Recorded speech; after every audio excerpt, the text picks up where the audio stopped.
نحمده ونستعينه ونستغفره ونعوذ بالله من شرور أنفسنا ومن سيئات أعمالنا من يهده الله فلا مضل له ومن يضلل فلا هادي له وأشهد أن لا إله إلا الله وحده لا شريك له وأشهد أن محمدا عبده ورسوله أرسله بالهدى ودين الحق ليظهره على الدين كله ولو كره المشركون اللهم صل على محمد وعلى آل محمد كما صليت على إبراهيم وعلى آل إبراهيم إنك حميد مجيد اللهم بارك على محمد وعلى آل محمد كما باركت على إبراهيم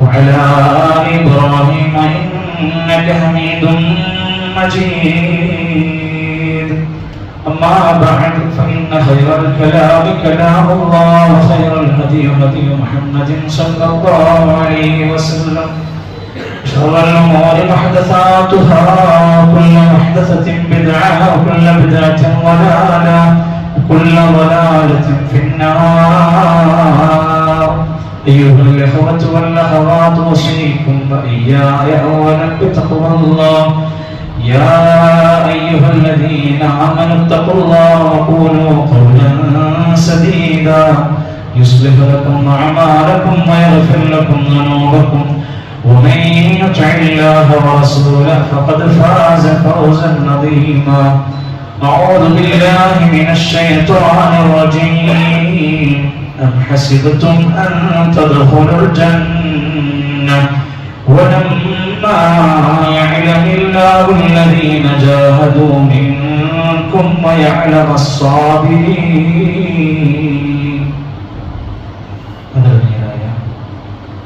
സഹോദരങ്ങളെ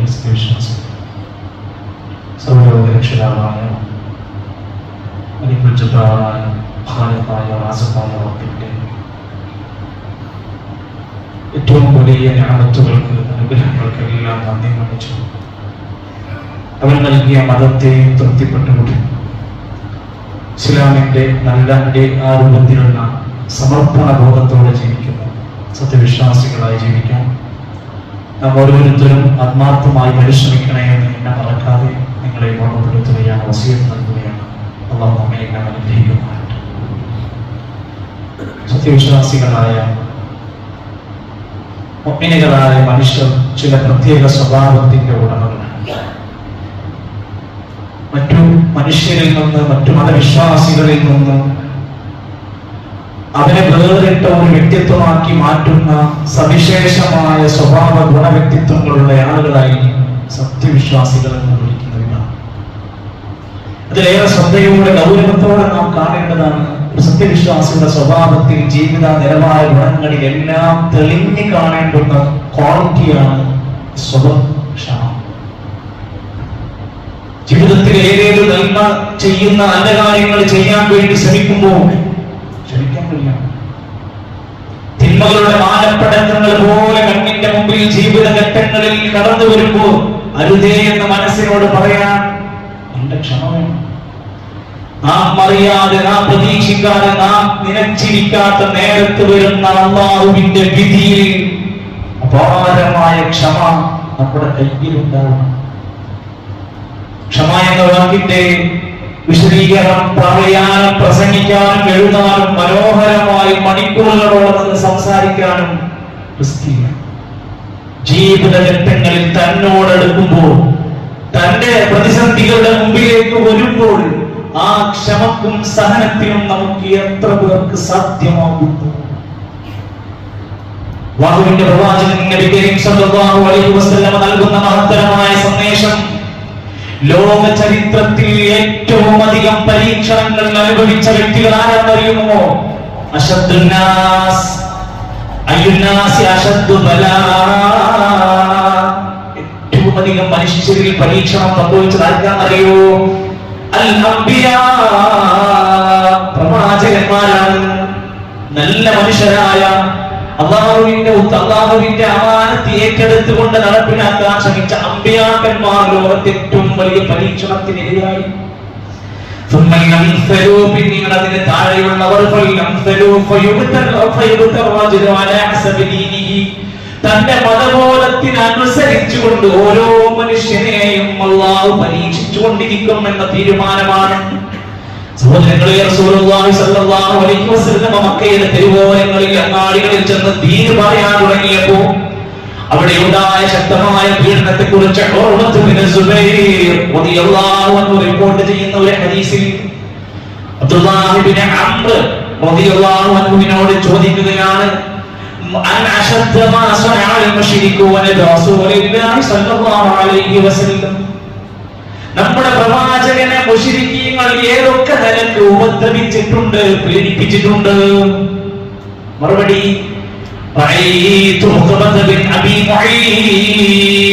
സഹാബിയായ അബ്ദുല്ലാഹി ഇബ്നു അംർ റളിയല്ലാഹു പറയാണ്, ഉഖബത്ത് ബിൻ അബീ മുഈത്ത് എന്ന് പറയുന്ന മുശ്രിക്കായ മനുഷ്യൻ നബിയുടെ അടുത്ത് വന്നു. നബിയാണെങ്കിൽ വഹുവ യുസല്ലി, നിസ്കരിക്കായിരുന്നു. فوضع رداءه في عنقه فخنقه به خنقا شديدا. ഉഖബത്ത് ബിൻ മുഈത്തിന്റെ കയ്യിലുണ്ടായിരുന്ന ഒരു ഷാൾ എടുത്ത് നബി സല്ലല്ലാഹു അലൈഹി വസല്ലമയുടെ കഴുത്തിലേക്ക് അങ്ങോട്ട് വലിഞ്ഞു മുറുക്കാൻ തുടങ്ങി. എന്തിനാ? ഇസ്ലാമിന്റെ ദൗത്യം സംസാരിക്കാൻ തുടങ്ങിയപ്പോ, കഴുത്തിലിട്ട് വലിഞ്ഞു മുറുക്കാൻ തുടങ്ങിയപ്പോ സ്ഥിരീകരണങ്ങളോടെ വന്നു. പോയി പിടിച്ചു വെച്ചു. എന്നിട്ട് ചോദിച്ചു, നിങ്ങൾ ഒരു മനുഷ്യനെ കൊല്ലാണോ? എന്റെ റബ്ബ് അല്ലാഹുവാണെന്ന് പറഞ്ഞതിന്റെ പേരിൽ നിങ്ങൾ ഇങ്ങനെ കൊല്ലുകയാണോ? സഹിക്കേണ്ടി വന്നിട്ടുണ്ട്, പീഡിപ്പിക്കപ്പെട്ടിട്ടുണ്ട്, പല പ്രത്യാഘാതങ്ങൾ ഉണ്ടായിട്ടുണ്ട്. തഫ്സീർ വായിച്ചു നോക്കുക, ആ സൂറത്ത് മുഴുവൻ ഇറങ്ങാനുണ്ടായ ശക്തമായ പരീക്ഷണങ്ങളും പ്രശ്നങ്ങളും വന്നപ്പോ സമാധാനിപ്പിച്ചുകൊണ്ട് പറഞ്ഞു കൊടുക്കുകയാണ്, നബിയേ വിഷമിക്കണ്ട,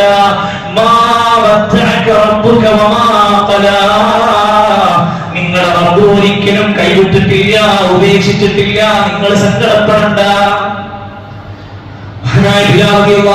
ചരിത്ര സംഭവങ്ങൾ വായിച്ചാലും പറഞ്ഞാലും തീരാത്ത പരീക്ഷണങ്ങളുടെ മകുടോദാഹരണമായി ഒരു അനുയായി മാറിയിട്ടുണ്ടെങ്കിൽ അതിന്റെ ഏറ്റവും വലിയ ക്രെഡിറ്റാണ് ബിലാൽ റളിയല്ലാഹു കൊണ്ടുപോയത്.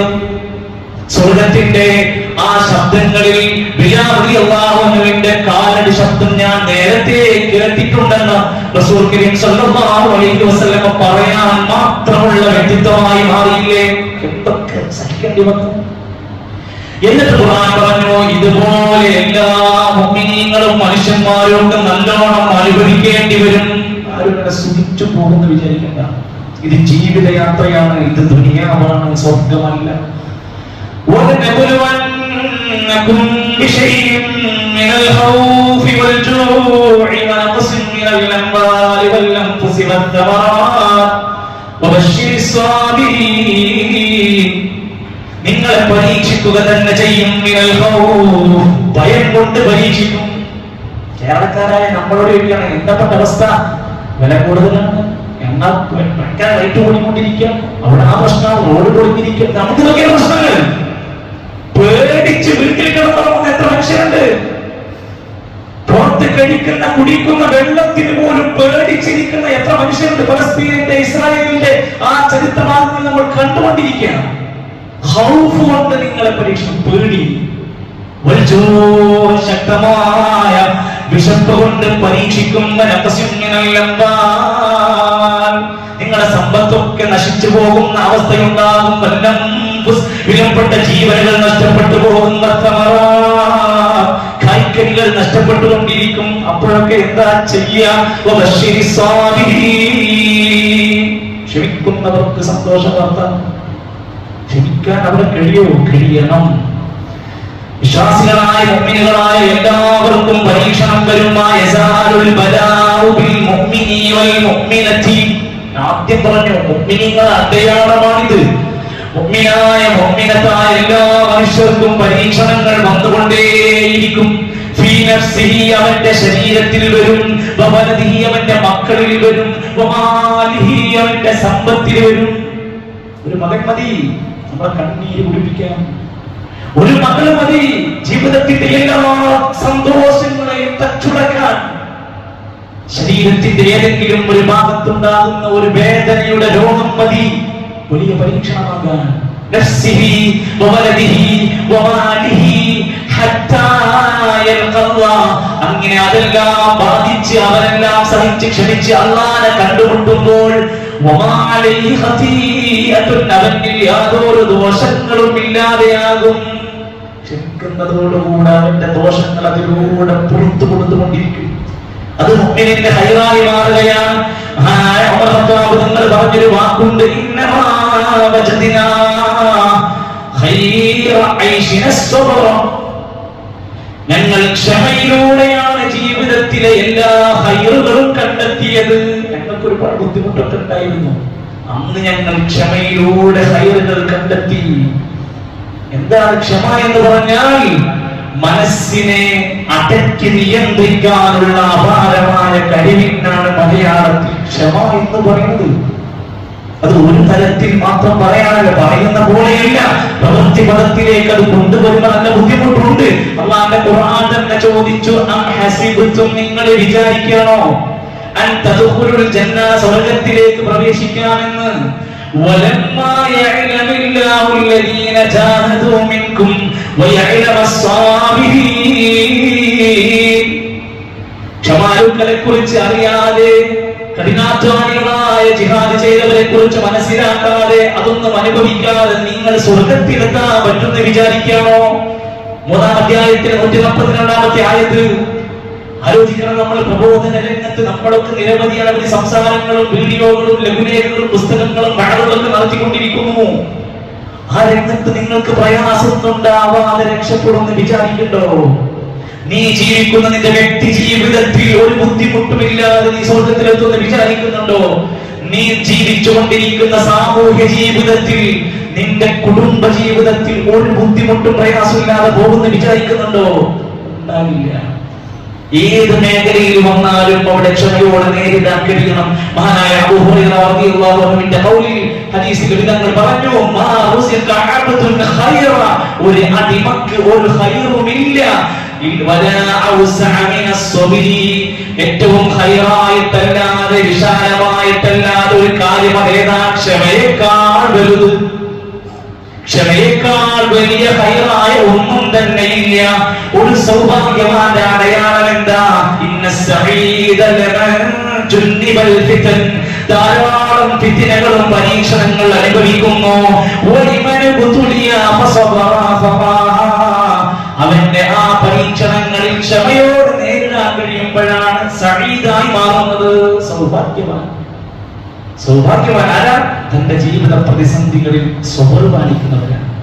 ഞാൻ അവിടെ വിശദീകരിക്കാൻ ആഗ്രഹിക്കുന്നില്ല, പക്ഷെ പറയേണ്ട കാര്യം ഇതാണ്, എപ്പോഴാണ് ഒരു മനുഷ്യന്റെ ക്ഷമ നഷ്ടപ്പെടുന്നത്?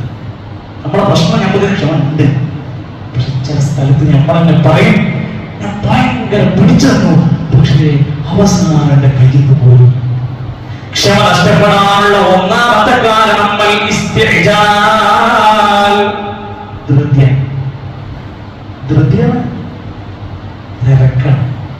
ചിന്തിക്കാനുള്ള സമയം പോലും എടുക്കാതെ കാണിക്കുന്ന അമിതാവേശമാണ് ക്ഷമ നശിപ്പിക്കുന്ന കാര്യം. തന്റെ മുമ്പിലൂടെ പോയിക്കൊണ്ടിരിക്കുന്ന വാഹനത്തിനൊന്ന് ഓവർടേക്ക് ചെയ്യാൻ ഒരല്പ സമയം ഒന്നങ്ങ് കാത്തിരുന്നെങ്കിൽ എത്രയോ കുടുംബങ്ങൾ അപകടങ്ങളിൽ നിന്ന് രക്ഷപ്പെട്ടിരുന്നു, എത്രയോ ജീവനുകൾ രക്ഷപ്പെട്ടിരുന്നു. പക്ഷെ ആ ഒരു മിനിറ്റ് നേരത്തെ, ഒരു സെക്കൻഡ് നേരത്തെ അവധാനത, ഒരു സാവകാശം കാണിക്കാൻ കഴിയാതെ അക്ഷമനാകുന്നതോടെ നമ്മുടെ ജീവിതത്തിൽ ക്ഷമ നഷ്ടപ്പെടുന്നു. 2 ദേഷ്യം പിടിക്കുകയാണ്. ചെറിയ ചെറിയ സംഭവം മതി നമുക്ക് ദേഷ്യം വരാൻ, ചെറിയ ചെറിയ വാക്കുകൾ മതി ദേഷ്യം പിടിക്കാൻ. ഈ ദേഷ്യം വരുന്നതോടെ ഇതുവരെ നമ്മൾ പറഞ്ഞ മഹത്തരമായ ക്ഷമ എന്ന പ്രതിഫലം കിട്ടുന്ന കാര്യം നമ്മളങ്ങ് മറന്നുപോകും. ഉലമാക്കന്മാർ രേഖപ്പെടുത്തുകയാണ്, ഈ ദേഷ്യത്തെ നിയന്ത്രിച്ചിരുന്നുവെങ്കിൽ എത്രയോ കുടുംബങ്ങൾ സുന്ദരമായി ജീവിക്കുമായിരുന്നു, ഒരു കുഴപ്പമില്ല. എത്രയോ ഭാര്യ ഭർത്താക്കന്മാർ സ്വപ്ന ജീവിതത്തിൽ എത്തുമായിരുന്നു, ദേഷ്യം പിടിക്കാതിരുന്നു. തങ്ങളുടെ ദാമ്പത്യ ജീവിതത്തിൽ മനോഹരമായ രംഗം, ആയിഷ ബീവി നബി തങ്ങളുടെ കയ്യിൽ കിട്ടിയ പാത്രം തട്ടിക്കളഞ്ഞ ദേഷ്യം പിടിച്ച രംഗമുണ്ടായിരുന്നു. പക്ഷേ ക്ഷമയുടെ മാതൃകയായ നബി കരീം സല്ലല്ലാഹു അലൈഹി വസല്ലം മൗനം പാലിച്ചു, മിണ്ടാതിരുന്നു. പിന്നീട് ആ ദാമ്പത്യം മധുരം കൂടിയിട്ടേ ഉള്ളൂ. ചരിത്രം പഠിക്കും, മധുരമായിട്ടേ ഉള്ളൂ. ക്ഷമിച്ചതിന്റെ മധുരമായി. സഹോദരങ്ങളെ, നമ്മൾ ചിലപ്പോഴൊക്കെ ദേഷ്യം പിടിക്കുന്നതിന്റെ കാര്യം ഞാൻ എന്തെങ്കിലും ഒന്ന് പറഞ്ഞാൽ എല്ലാവരും അത് അനുസരിക്കണം. അനുസരിക്കാതിരുന്ന ദേഷ്യം പിടിക്കും. തന്റെ പണിക്കാരോട്, സ്റ്റാഫുകളോട്, മക്കളോട്, ഭാര്യയോട്, കുടുംബത്തോട് എപ്പോഴാണ് ദേഷ്യം വരിക? ഞാൻ എന്തെങ്കിലും പറഞ്ഞാൽ അത് അവർക്ക് ഇഷ്ടപ്പെട്ടോ ഇഷ്ടമില്ല, അവർക്ക് പ്രയാസമുണ്ടോ എന്ന് എനിക്കറിയേണ്ട ആവശ്യമില്ല. നിങ്ങൾ അനുസരിച്ചിരിക്കണമെന്ന വാശി ദേഷ്യം കാര്യമാണ്. വാശി ആൾക്കാരുണ്ട്, എല്ലാം കഴിഞ്ഞ് അവർ വലിയ സ്റ്റാറായിട്ട് വന്നിട്ട് പറയും, ഞാൻ ഒന്നും നോക്കില്ല, ഞാൻ നല്ലോണം അങ്ങോട്ട് പറഞ്ഞു. ഇത് ഞാൻ വലിയ സ്റ്റാറായി വിചാരിക്കുന്നു. അവനൊരു ബോധനാണ്.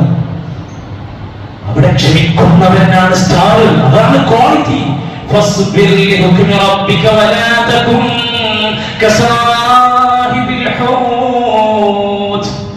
നിങ്ങൾ മത്സ്യത്തിന്റെ ഉടമയായ യൂനുസ് നബി അലൈഹി സ്വലാമിന്റെ ചരിത്രത്തിൽ ആ ഭാഗം എടുത്തിട്ട് അതുപോലെ നിങ്ങളാവരുത്, അമിതമായ ദേഷ്യം നിങ്ങൾക്ക് വരരുത്, നിങ്ങൾ ആയാ ക്ഷമിക്കണേ, റബ്ബിന്റെ ഹുക്മിൽ ക്ഷമിക്കാൻ കഴിയണേ.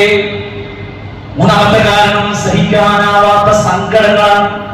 എപ്പോഴാണ് ക്ഷമ നഷ്ടപ്പെട്ടത്? സങ്കടം കൊണ്ട് കുടിഞ്ഞു കൂടുമ്പോ നമ്മളെ കയ്യിൽ പോകണം. ഉലമാക്കന്മാർ പറഞ്ഞ കൃത്യമായ നിർദ്ദേശങ്ങളുണ്ട്. സങ്കടം വരുമ്പോഴും അല്ലാഹുവിന്റെ വിധിയിൽ വിശ്വസിക്കാൻ കഴിയണം. എപ്പോഴാ സങ്കടം കാരണം കൊണ്ട് അമിതമായ ദേഷ്യം പിടിക്കുന്നതും അക്ഷമനാകുന്നതും വിധി വിശ്വാസമില്ലാതാകുമ്പോഴാണ്, അല്ലാഹുവിലുള്ള ബോധമില്ലാതെയാകുമ്പോഴാണ്, അവർക്കാണ് ക്ഷമ നഷ്ടപ്പെടുന്നത്. അവിടെ മുതൽ അവൻ പറയും, ഈ മതം എനിക്ക് ശരിയല്ല, ഈ മതത്തിൽ എനിക്ക് നിൽക്കാൻ പറ്റുന്നില്ല. അവന്റെ വിധി വിശ്വാസം നഷ്ടപ്പെടുമ്പോഴാണ്. ഞാൻ എന്തിനാ ജീവിക്കുന്നത്? ഈ ജീവിച്ചിട്ട് കാര്യമില്ല, ഞാൻ ആത്മഹത്യ ചെയ്യുകയാണ്. ആരാ? ക്ഷമ നഷ്ടപ്പെടുമ്പോഴാണ്, സങ്കടങ്ങൾ കുമിഞ്ഞുകൂടുമ്പോഴാണ്, അതിനെ നിയന്ത്രിക്കാൻ കഴിയാതെയാകുമ്പോഴാണ്, അനാവശ്യങ്ങൾ വിളിച്ചു പോകുന്നത് എപ്പോഴാണ്? ഉള്ളിലുള്ള സങ്കടഭാരങ്ങൾ കാരണം കൊണ്ട്. അവിടെയും ഖുർആൻ പറഞ്ഞു, വസ്ബിർ വമാ സബറുക ഇല്ലാ ബില്ലാഹ്, നീ നന്നായി ക്ഷമിക്കണേ, നിന്റെ ക്ഷമ അല്ലാഹുവിന് വേണ്ടിയാണ്. വലാ തഹ്സൻ അലൈഹിം, നീ അവരുടെ കാര്യത്തിൽ അമിതമായി ദുഃഖിക്കണ്ട. വലാ തഖു ഫീ ദൈഖിൻ, നീ അങ്ങേയറ്റത്തെ കുടുസതയിലാകണ്ട. അമിതമായ ദുഃഖം കാരണം കൊണ്ട് നീ അക്ഷമനാകണ്ട. നാലാമത്തെ കാരണം നിരാശ ബാധിക്കുമ്പോഴാണ്. നമ്മളാകെ ഇനി എന്ത് കാര്യം, ഇനി എന്ത് പറഞ്ഞിട്ട് കാര്യം, എന്താ ചെയ്യ, കുറെ കരഞ്ഞു, കുറെ അങ്ങനെ പറഞ്ഞു നോക്കി, കുറെ ഇങ്ങനെയായി, ഒന്നും ശരിയായില്ലെന്ന് ശൈത്താൻ നിന്നെ ബോധ്യപ്പെടുത്തുകയും നിന്നെ നിരാശയിൽ തളച്ചിടുകയും ചെയ്യുന്നത് നിനക്ക് ജീവിതത്തിൽ കാണാൻ പറ്റും. പ്രതീക്ഷ നൽകൂല. അങ്ങനെ ഒരേ ഫ്രണ്ട്സുകളുണ്ടാവും നമുക്ക്, അങ്ങനെ കുറെ ചങ്ങാതിമാരുണ്ടാവും. നമ്മളെ തളർത്തി നിരാശരാക്കുന്ന ആളുകളുണ്ടാവും. പിശാചിന് ഭയങ്കര ഇഷ്ടം. ഖുർആന്റെ പ്രയോഗം വലുത് പാടില്ല. വലാ തഹിനു വലാ തഹ്സനു വഅൻതുമുൽ അഅ്ലൂൻ, നിങ്ങൾ ഇങ്ങനെ ദുഃഖിച്ചും വിഷമിച്ചും ഒരിക്കൽ നിങ്ങൾ എന്നും ഉന്നതരാണ്, നിങ്ങൾ നന്മയിലാണ്. സഹോദരങ്ങളെ, എവിടെയൊക്കെ നമുക്ക് ക്ഷമിക്കാൻ കഴിയണം? ഏറ്റവും ചുരുക്കി പറഞ്ഞ് 3 സ്ഥലങ്ങളിൽ നമ്മൾ നന്നായി ക്ഷമിക്കണം. ഒന്ന്, അല്ലാഹു പറഞ്ഞ കൽപ്പനകളൊക്കെ പാലിക്കുന്ന വിഷയം വരുമ്പോ ക്ഷമിക്കാൻ വേണ്ടി. നമസ്കാരത്തിന്റെ, ജമാഅത്തിന്റെ, ജുമുഅയുടെ എന്തേത് കാര്യം വന്നാലും ഇബാദത്തുകളുടെ കാര്യത്തിൽ നല്ല ക്ഷമയുണ്ടാവണം. 2, അല്ലാഹുവേ പാടില്ലെന്ന് പറഞ്ഞ് ഒഴിവാക്കണമെന്ന് പറഞ്ഞ് തിന്മകളുടെ മുമ്പിൽ യൂസുഫ് നബി അലൈഹിസ്സലാമിനെ സംഭവിച്ചതുപോലെ അങ്ങേയറ്റത്തെ ക്ഷമ വേണം തിന്മകളുടെ മുമ്പിൽ എത്തുമ്പോൾ. പാപങ്ങളുടെ മുമ്പ് വാതിലുകൾ തുറന്ന് നമ്മുടെ കൈകളിലേക്ക് സ്വകാര്യമായി, രഹസ്യമായി, പരസ്യമായി, രാത്രി പകൽ സ്ഫോടനങ്ങളിലൂടെ വന്നുകൊണ്ടിരിക്കുമ്പോൾ ക്ഷമിക്കാൻ നിനക്ക് കഴിയണം.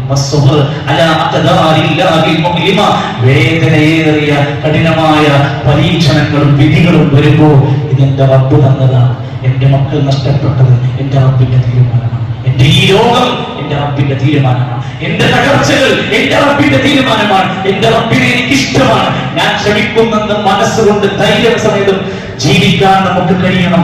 അല്ലാഹുവിനെ അനുസരിക്കുന്നിടത്ത്, ദീനെ പാലിക്കുന്നിടത്ത്, തിന്മകളെ വിട്ടുനിൽക്കുന്നിടത്തൊക്കെ നമുക്കതിന് സാധ്യമാകണം.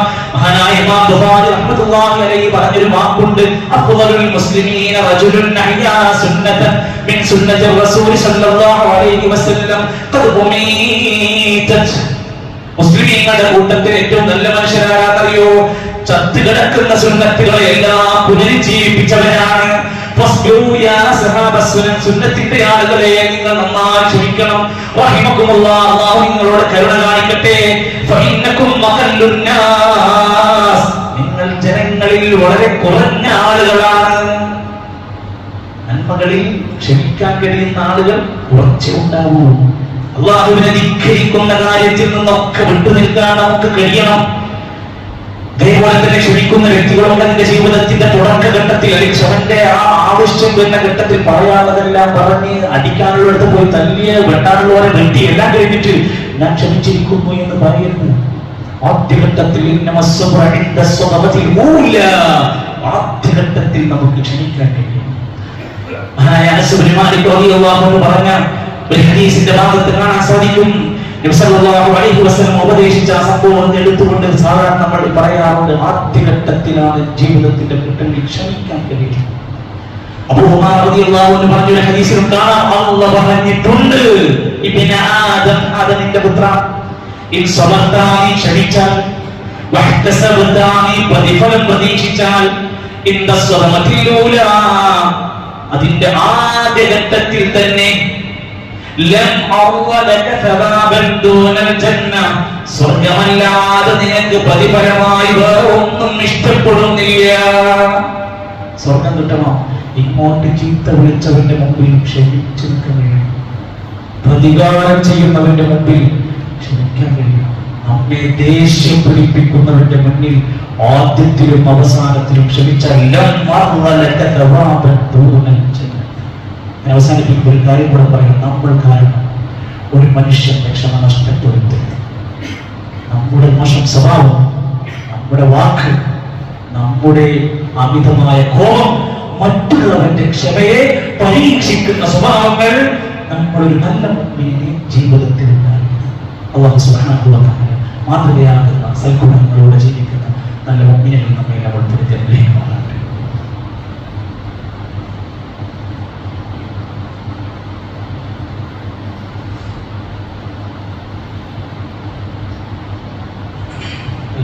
لله رب العالمين والعاقبة للمتقين ولا عدوان إلا على الظالمين والصلاة والسلام على رسوله الأمين وعلى آله وصحبه أجمعين. أيها الإخوة والأخوات أوصيكم وإياي ثانيا بتقوى الله. അള്ളാഹുവിന്റെ നിയമനിർദ്ദേശങ്ങൾ പാലിച്ചു ജീവിക്കണമെന്നും എന്നെ മറക്കാതെ നിങ്ങളെ ഓർമ്മപ്പെടുത്തുകയാണ്. അള്ളാഹു തൗഫീഖ് നൽകുമാറാകട്ടെ. വിശുദ്ധ ഖുർആനിലും നബി സല്ലല്ലാഹു അലൈഹി വസല്ലമയുടെ സുന്നത്തായ ഹദീസുകളിലും പല ഘട്ടങ്ങളിലും വിശേഷിപ്പിക്കപ്പെട്ട അനുഗ്രഹീത ഭൂമിയാണ് ഫലസ്തീൻ. ഷാം എന്നാണ് അറബിയിൽ അതിനെ വിളിച്ചത്. മഹാനായ ഖലീലുല്ലാഹി ഇബ്രാഹിം നബി അലൈഹിസ്സലാം, ലൂത്ത് അലൈഹിസ്സലാം, ഇസ്ഹാഖ്, യാഖൂബ്, ദാവൂദ്, സുലൈമാൻ, മൂസ, സക്കരിയ, ഈസ അലൈഹിസ്സലാം അമ്പിയാക്കന്മാരുടെ പാദസ്പർശമേറ്റ പരിശുദ്ധ മണ്ണാണ് ഫലസ്തീൻ. മാത്രമല്ല വിശുദ്ധ ഖുർആനിന്റെ 4 ആയത്തുകളിൽ അല്ലാഹു വിശേഷിപ്പിച്ചത് وَنَجَّيْنَاهُ وَلُوطًا إِلَى الْأَرْضِ الَّتِي بَارَكْنَا فِيهَا لِلْعَالَمِينَ. ലൂത്ത് നബി അലൈഹിസ്സലാമിനെ നാം രക്ഷപ്പെടുത്തിയിട്ട് ബാറക്നാ ഫീഹാ ലിൽആലമീൻ, ലോകത്ത് മുഴുവൻ അനുഗ്രഹീതമായ മണ്ണിലേക്ക് അദ്ദേഹത്തെ രക്ഷപ്പെടുത്തി. ഫലസ്തീനെ പറ്റി പറഞ്ഞത് ബറക്കത്താക്കപ്പെട്ട പ്രദേശം.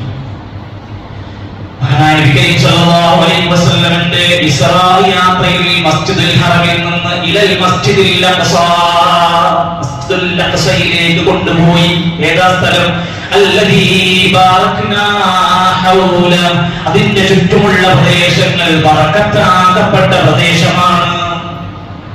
മറ്റൊരായത്തിൽ കാണാം യാ ഖൗമി ദുഖുലുൽ അർദൽ മുഖദ്ദസ, പരിശുദ്ധമാകപ്പെട്ട മണ്ണിലേക്ക് നിങ്ങൾ പ്രവേശിക്കുക എന്ന രൂപത്തിലുള്ള പ്രയോഗം കാണാം. നബി സല്ലല്ലാഹു അലൈഹി വസല്ലം മദീനയിൽ ജീവിക്കുമ്പോൾ മനസ്സറിഞ്ഞ് പ്രാർത്ഥിച്ച പ്രാർത്ഥനയുണ്ട്. അല്ലാഹുമ്മ ബാരിക് ലനാ ഫീ ശാമിനാ വഫീ യമനിനാ. എന്താ പ്രശ്നങ്ങളും കലാപങ്ങളൊന്നും വന്നിട്ടില്ലാത്ത സമയത്ത് പോലും അല്ലാഹുവേ ഷാമിലും യമനിലും അങ്ങേയറ്റത്തെ ബറക്കത്ത് നൽകണേ എന്ന് പ്രാർത്ഥിക്കാറുണ്ടായിരുന്നു. ഒരിക്കൽ പറഞ്ഞു, 3 പള്ളികളിലേക്കല്ലാതെ പുണ്യം പ്രതീക്ഷിച്ചുള്ള തീർത്ഥാടന യാത്ര പോകാൻ പാടില്ല. മസ്ജിദുൽ ഹറാമാണ് ഒന്നാമത്തേത്, രണ്ടാമത്തേത് മസ്ജിദുൽ നബവിയാണ്, മൂന്നാമത്തേത് ഫലസ്തീനിലുള്ള ബൈത്തുൽ മുഖദ്ദസാണ്. മറ്റെല്ലാ പള്ളികളും സമമാണ്. സഹോദരങ്ങളെ, ഇന്ന് പ്രത്യേകമായി ഓർമ്മിപ്പിക്കാനുള്ള ഒരു സാഹചര്യം നമുക്ക് എല്ലാവർക്കും അറിയാൻ കഴിഞ്ഞ ഒരാഴ്ചക്കുള്ളിൽ നമ്മൾ വായിച്ച വാർത്തകളിലും കണ്ട വീഡിയോകളിലും നമ്മുടെ മനസ്സിന് വല്ലാതെ വേദനകളും ചിലർക്കെങ്കിലും ഒരു നിരാശയൊക്കെ തോന്നാൻ സാധ്യതയുണ്ടെങ്കിൽ ഫലസ്തീനിന്റെ ചരിത്രം എന്ന് മനസ്സിലാക്കിയാൽ മതി. BC 500 BC 5000 മുതൽ തന്നെ ഉപയോഗിച്ചു വരുന്ന പേരാണ് ഫലസ്തീൻ. അറബുകളുള്ള ഭൂരിപക്ഷമുള്ള പ്രദേശമാണ്. ഇസ്രായേൽ എന്ന പേര് തന്നെ യാക്കൂബ് നബി അലൈഹിസ്സലാമിന്റെ പേരാണ്. ബനൂ ഇസ്രായേൽ എന്ന് പറയുന്നത് യാക്കൂബ് നബിയുടെ സന്താന പരമ്പരകൾക്കാണ്. 80ഓളം കൊല്ലക്കാലത്തോളം ദാവൂദ് നബിയും സുലൈമാൻ നബിയും ഒക്കെ ഭരിച്ച ഒരു നാടാണ്. പിന്നീട് പേർഷ്യക്കാര് രാജ്യം ഭരിച്ചു. അപ്പോഴാണ് അസ്ഹാബുൽ കഹ്ഫ് ഉണ്ടായത്. അസ്തമയ സമയത്താണ് ദുൽഖർനൈൻ രാജാവുണ്ടായി. യഅജൂജ് മഅജൂജിനെ തളച്ചിട്ടതൊക്കെ ആ സന്ദർഭത്തിലാണ്. അത് കഴിഞ്ഞ് പിന്നീട് പല പ്രശ്നങ്ങളും വന്ന് ക്രിസ്തീയ ആളുകളുടെ തേരോട്ടങ്ങൾ നടന്ന് കയ്യിൽ നിന്ന് നഷ്ടപ്പെടുന്ന അവസ്ഥയുണ്ടായി. സുൽത്താൻ സലാഹുദ്ദീൻ അയ്യൂബി തിരിച്ചു പിടിച്ച ചരിത്രമുണ്ട്. അതെല്ലാം കഴിഞ്ഞ് ഇന്ന് ഫലസ്തീൻ എത്തി നിൽക്കുന്ന ഈ ആധുനിക ഫലസ്തീനിന്റെ ചരിത്രം വായിക്കുമ്പോൾ സങ്കടം തോന്നുന്നത്, ബ്രിട്ടീഷുകാർ അവിടെ വരുന്നതിന് മുമ്പ് 5% താഴെയാണ് അവിടുത്തെ ജൂതന്മാർ. ചിതറിക്കിടക്കുകയായിരുന്നു. ഗ്യാസ് ചാമ്പറിലിട്ട് ഹിറ്റ്ലർ ജൂതന്മാരെ കൊന്നൊടുക്കിയപ്പോൾ കുറഞ്ഞ 1% ജൂതന്മാരെ ഹിറ്റ്ലർ പോലും ബാക്കി വെച്ചു. ചരിത്രം പറയുന്നു, ഇനി ജീവിക്കുന്ന ആളുകൾ അറിയണം ഞാൻ എന്തിന് ജൂതന്മാരെ ചുട്ടരിച്ചു കൊന്നു എന്നത് നിങ്ങൾക്ക് പാഠമാക്കാൻ. കുറച്ചാൾക്കാരെ ഞാൻ ഇതാ വിട്ടേച്ചു പോകുന്നു. ആ വിട്ടേച്ചു പോകുന്ന ആളുകൾ പല ദിക്കുകളിലായി അഭയാർത്ഥികളായി മാറി. അവർക്ക് എവിടെയും ഒരു താങ്ങും തറയില്ലാതെ വന്നപ്പോൾ ഫലസ്തീൻ എന്ന പരിശുദ്ധമെന്നവരെ മാടി വിളിച്ചു, വരൂ നിങ്ങൾക്ക് സ്വാതന്ത്ര്യം, നിങ്ങൾക്ക് ഇവിടെ അഭയം നൽകാം. 1947 ജൂതന്മാർ ഫലസ്തീനിൽ പിന്നീട് അധിനിവേശം തുടങ്ങി, പിടിച്ചടക്കാൻ തുടങ്ങി, സംഘർഷം തുടങ്ങി. ഐക്യരാഷ്ട്രസഭ ഇടപെട്ടു. ധാരാളം പ്രശ്നങ്ങൾ. 1987 ആകുമ്പോഴത്തേക്ക് ഭൂരിപക്ഷം ഇസ്രായേലികൾ ആയി മാറിക്കഴിഞ്ഞു. സഹോദരങ്ങളെ, തുടർന്നങ്ങോട്ടുള്ള ചരിത്രം എടുത്ത് പരിശോധിച്ചാൽ മുഴുവൻ പറയാൻ പ്രയാസപ്പെടുന്ന രൂപത്തിലുള്ള വേദനയേറിയ കഥകൾ. ആയിരക്കണക്കിന് ആൾക്കാരെ ഇസ്രായേലികൾ കൊന്നുതള്ളി. പിഞ്ചു കുഞ്ഞുങ്ങൾ മുതൽ സ്ത്രീകൾ, വൃദ്ധരടക്കമുള്ളവരെ യാതൊരു കാരണങ്ങളുമില്ലാതെ ഇന്നതുവരേക്കും അത് തുടർന്നുകൊണ്ടിരിക്കുന്നു. അതുകൊണ്ട് എന്റെ സുഹൃത്തുക്കൾ, നമ്മൾ മനസ്സിലാക്കുക, ഒരു ചെറിയ പ്രതികരണം എന്ന നിലയ്ക്ക്, ജീവിക്കാനുള്ള അവസാനത്തെ കച്ചിത്തുരുമ്പ് എന്ന നിലക്ക് നടന്ന ചില പ്രതിരോധ സംഘടനകളാണ് ഇപ്പോൾ നടക്കുന്നത്. അതിഭീരുക്കളായ ജൂതന്മാർ അവിടെ നിന്ന് വരുന്ന കല്ലുകളെ പോലും ടാങ്കറുകൾ വെച്ചാണ് കീഴ്പ്പെടുത്തുന്നത്. നിങ്ങൾ ശ്രദ്ധിച്ചോ? ഫലസ്തീനികളുടെ അങ്ങേയറ്റത്തെ ചങ്കൂറ്റത്തെ പ്രശംസിക്കാൻ നമുക്ക് മടി കാണിക്കേണ്ടതില്ല. മാത്രമല്ല, ഇസ്രായേലിൽ അത് സഹിക്കാനാവാതെ സുരക്ഷകൾ ഓരോന്നും ഒരുക്കിക്കൊണ്ടിരിക്കുകയാണ്. എന്ത് വന്നാലും സഹിക്കാൻ പറ്റാവുന്ന രൂപത്തിൽ ഉള്ളിലേക്ക് മാറിയിരിക്കാനുള്ള ടാങ്കറുകളും മറ്റു സൗകര്യങ്ങളും കണ്ടെത്തിക്കൊണ്ടിരിക്കുകയാണ്. എന്നിരുന്നാലും അവിടെയൊക്കെ ചില സമാധാന ശ്രമങ്ങൾ പല വഴിക്ക് നടന്നുകൊണ്ടിരിക്കും. നമുക്ക് പ്രത്യാശയുടെ ചില കിരണങ്ങൾ വരുമെന്ന പ്രതീക്ഷയാണ് നമുക്കുണ്ടാവേണ്ടത്. നമ്മളെ സംബന്ധിച്ചിടത്തോളം ഒരു കാര്യം അറിയുക, ഇവിടെ യുദ്ധം മുസ്ലിമീങ്ങളും ജൂതന്മാരും തമ്മിലാണ്. പാർട്ടികൾ തമ്മിലല്ല, രാഷ്ട്രീയ യുദ്ധമില്ല, സ്ഥലത്തിന്റെ അധികാരത്തിന്റെ രണ്ട് വരമ്പിന്റെ പ്രശ്നമല്ല. ഇവിടെ മുസ്ലിമും യഹൂദിയും തമ്മിലാണ് പ്രശ്നം. അല്ലാഹുവിന്റെ ഖുർആൻ പറഞ്ഞു, യഹൂദികളെ ശ്രദ്ധിക്കണം, മുശ്രിക്കീങ്ങളെ ശ്രദ്ധിക്കണം. അവരാല ലതജിദന്ന അശദ്ദന്നാസി അദാവതൻ ലില്ലദീന ആമനു യഹൂദ വല്ലദീന അശ്റകൂ. മുസ്ലിമീങ്ങളോട് ഏറ്റവും കൂടുതൽ ശത്രുത നിനക്ക് രണ്ട് ടീമിൽ നിന്ന് കാണാൻ പറ്റും. ആരൊക്കെയാ?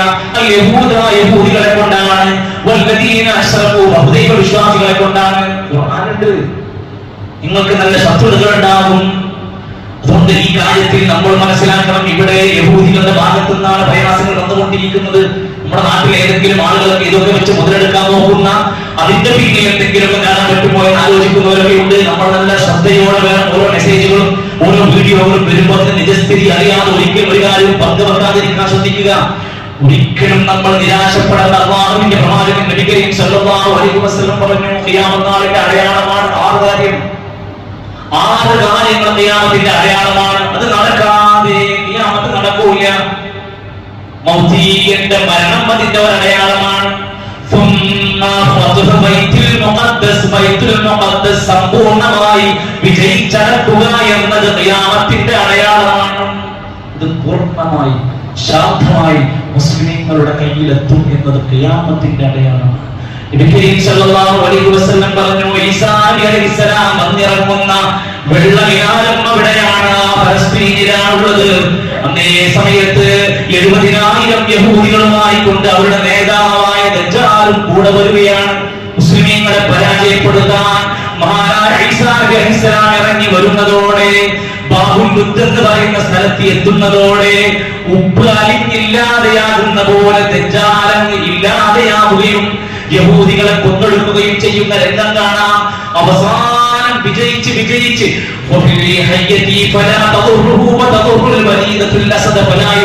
ഒരു പാമ്പ് വായിലേക്ക് വിരലിട്ട് കൊടുത്താൽ കടിക്കാത്ത പോലെ, ഒരു സിംഹത്തിന്റെ വായിലേക്ക് ഇരയെ കിട്ടിയാൽ കടിക്കാത്ത പോലെ, അത്രയും ശാന്തമായ സമാധാനം അവിടെ പുലരുക തന്നെ ചെയ്യുമെന്ന് പറഞ്ഞു കഴിഞ്ഞിട്ടുണ്ട്. അതൊക്കെ നമ്മുടെ മനസ്സിൽ വേണം. ഇപ്പോൾ നമ്മൾ ആലോചിക്കേണ്ടത്, ഇത് മുസ്ലിമീങ്ങളായ നമ്മളെ സംബന്ധിച്ചിടത്തോളം നമുക്ക് അവരോട്, മുഅ്മിനീങ്ങളോട് അങ്ങേയറ്റത്തെ സ്നേഹം നമുക്ക് ആവശ്യമാണ്. നമ്മുടെ ജീവനുകളാണ്, നമ്മുടെ സ്വന്തക്കാരാണ്, പരസ്പരം ഒറ്റ ശരീരം പോലെ നമ്മൾ കാണേണ്ടവരാണ് എന്ന് അതുണ്ടാവണം. അതേപോലെ തന്നെ കൽബിന്റെ അകത്തൊരു ഇണക്കവും അവരൊക്കെ ബാധിക്കുന്നതൊക്കെ എനിക്ക് ബാധിക്കുന്ന പോലെയാണെന്നുള്ള അവസ്ഥകൾ ഉണ്ടാവണം.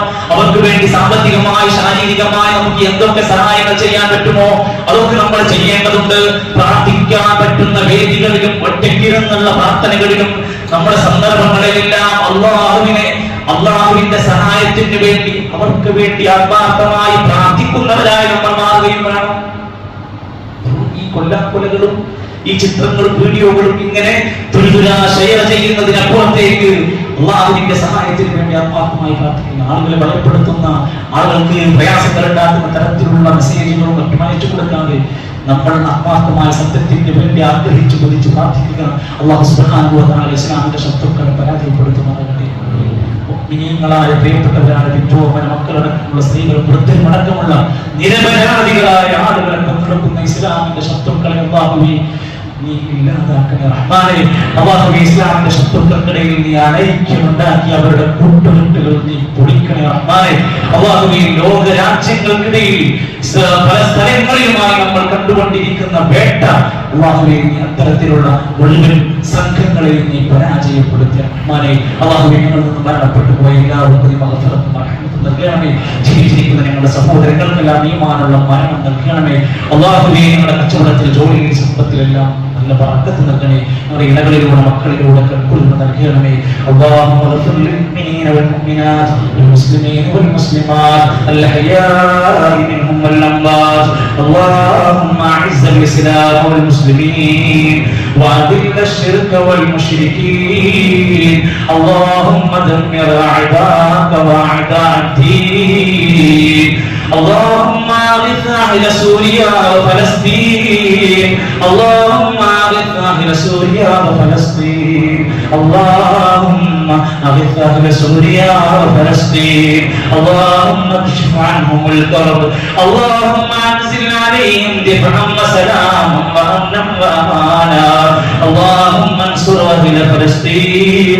اللهم ثبت أقدامهم. اللهم عليك باليهود الحاقدين والظالمين. اللهم مزقهم كل ممزق. اللهم عليك باليهود الحاقدين والظالمين. اللهم مزقهم كل ممزق. اللهم ربنا تقبل منا إنك إنك أنت السميع العليم وتب علينا إنك أنت التواب الرحيم وصلى الله على نبينا محمد والحمد لله رب العالمين.